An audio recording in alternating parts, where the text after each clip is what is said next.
ನೀವೇನಾದ್ರೂ J P Nagar ಹತ್ರ ಒಂದ್ ಕ್ರೇಜಿ ಆಗಿರೋ ಹೈದರಾಬಾದಿ ಬಿರಿಯಾನಿ ತಿನ್ಬೇಕು ಅಂತ ನೋಡ್ತಿದ್ರೆ ಈ ರೀಲ್ ನ ಸೇವ್ ಮಾಡ್ಕೊಂಡು ಟಕ್ ಅಂತ ವೆಗಾ ಸಿಟಿ ಮಾಲ್ ಹತ್ರನೇ ಇರೋ ದ ಶಾಲೆಟ್ಗೆ ವಿಸಿಟ್ ಮಾಡಿ. ಸಂಜೆ 7 ಗಂಟೆಯಿಂದ ಮಧ್ಯರಾತ್ರಿ 1 ಗಂಟೆವರೆಗೂ ಇಲ್ಲಿ ಜನ ಅಂತ ವೇಟ್ ಮಾಡಿ ಬಿರಿಯಾನಿನ ಟೇಸ್ಟ್ ಮಾಡಿ ಹೋಗ್ತಾರೆ.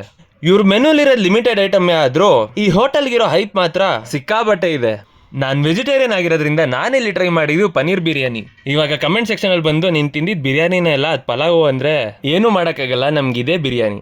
ಬಿರಿಯಾನಿ ಮಾತ್ರ ಲೇಯರ್ ಬೈ ಲೇಯರ್ ಸಖತ್ತಾಗಿ ಕೊಟ್ಟಿದ್ರು.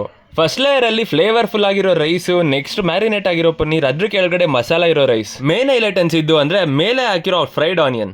ನೀವೇನಾದ್ರೂ ನಾನ್ ವೆಜ್ ವೆರೈಟಿನ ಟ್ರೈ ಮಾಡ್ತೀರಾ ಅಂದ್ರೆ ನಿಮ್ ಹೊಟ್ಟೆನ ನಿಜವಾಗ್ಲೂ ಖಾಲಿ ಇಟ್ಕೊಂಡೇ ಬರ್ಬೇಕು. ಸ್ಟೈಲಿಶ್ ಆಗಿ ಬಿರಿಯಾನಿನ ಟಕ ಟಕ್ ಅಂತ ಹಾಕಿ ಒಂದ್ ಒಳ್ಳೆ ಕ್ವಾಂಟಿಟಿಲಿ ಕೊಡ್ತಾರೆ. ಅಂಡ್ ನನ್ನ ಫ್ರೆಂಡ್ ಅಂತೂ ಬಿರಿಯಾನಿ ಜೊತೆ ಕಬಾಬ್ ತಿನ್ಬಿಟ್ಟು ಮನೆಗೆ ಪಾರ್ಸಲ್ ಕೂಡ ತಗೊಂಡೋದ.